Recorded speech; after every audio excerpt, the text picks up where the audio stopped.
নমস্কার বন্ধুরা, আমি অনিতা ঘোষ। সুরুচি বাংলার রান্নাঘরে সন্ধেবেলার চায়ের টেবিলে আরেকটি ইউনিক রেসিপি আপনাদের সঙ্গে শেয়ার করে আমি সময় কাটাতে চলে এসেছি।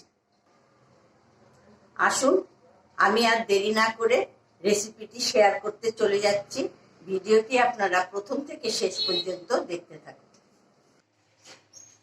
আমি আপনাদের সামনে আজকে যে রেসিপিটি শেয়ার করতে চলেছি সেটি আমরা অনেক সময় বাড়িতে মুড়ি খেয়ে থাকি, কিন্তু সেই মুড়ির থেকে যেগুলো রয়ে যায় এগুলো নরম হয়ে যায়। নরম হয়ে গেলে তখন অনেকে আমরা আর খেতে চাই না।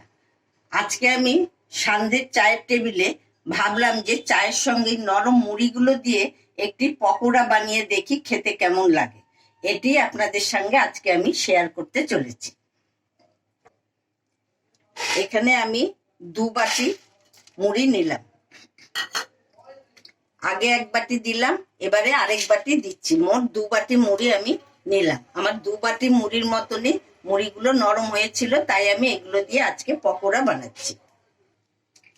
আমি এই নরম মুড়িগুলোর সাথে দিচ্ছি একটু গাজর কুচি,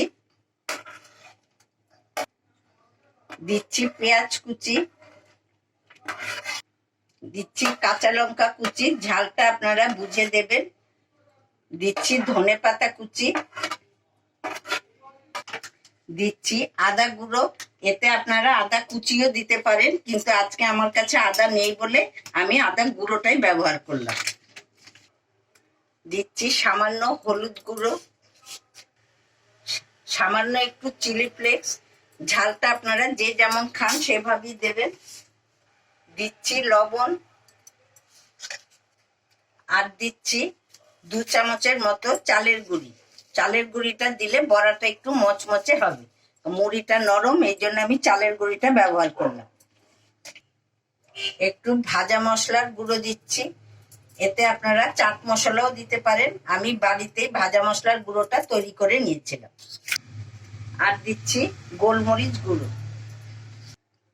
এবার আমি মুড়ির সঙ্গে সব মশলাগুলো ভালো করে মিশিয়ে নিচ্ছি। এবার আমি এতে দিচ্ছি আলু সেদ্ধ। এতে আমি আলু সেদ্ধ দিলাম। এরপরে আমি দিচ্ছি 2 চামচ বেসন।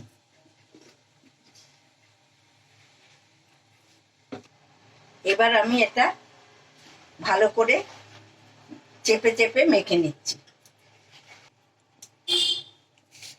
এই উপকরণগুলো মাখতে মাখতে আমি এখানে তেলটা গরম করতে বসিয়ে দিয়েছি। এরকম টাইট করে আপনারা এটা মেখে নেবেন। এবার আমি একটা একটা করে, আপনারা যে কোনো আকারে গড়তে পারেন, গোল করেও পারেন, কাটলেটের আকারেও পারেন, লম্বা করেও পারেন, যে যার যেমন খুশি সেইভাবে আকৃতি দেবেন। দেখুন, আমি এইভাবে এগুলোকে তৈরি করে নিলাম। এবার আমি একটা একটা করে তেল ছেড়ে দিচ্ছি।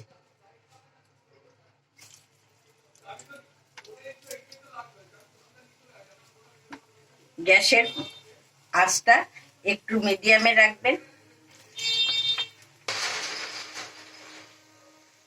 আমার এগুলো ভাজা হয়ে গেছে, ব্রাউন ব্রাউন কালার হয়ে গেছে। এবার আমি এগুলো নামিয়ে ফেলছি।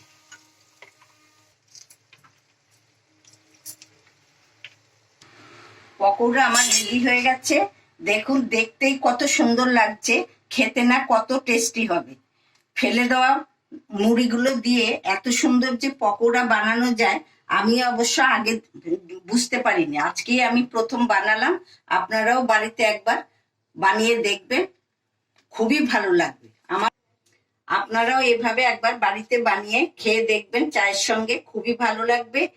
প্লিজ আমার রেসিপিটি যদি আপনাদের দেখে খুব ভালো লাগে তাহলে সাবস্ক্রাইব, লাইক, শেয়ার, কমেন্ট করতে ভুলবেন না। আজ আমি এখানেই আসি। আপনারা সবাই ভালো থাকবেন। আবার আমি আপনাদের সামনে আরেকটি নতুন রেসিপি নিয়ে হাজির হব। বাড়িতে কোনো অতিথি এলে আপনারা এইভাবে সসের সাথে সাজিয়ে দিতে পারেন, সঙ্গে পেঁয়াজ কুচিও দিতে পারেন। অতিথি খেয়ে বুঝতেই পারবে না যে এটা মুড়ির পকোড়া।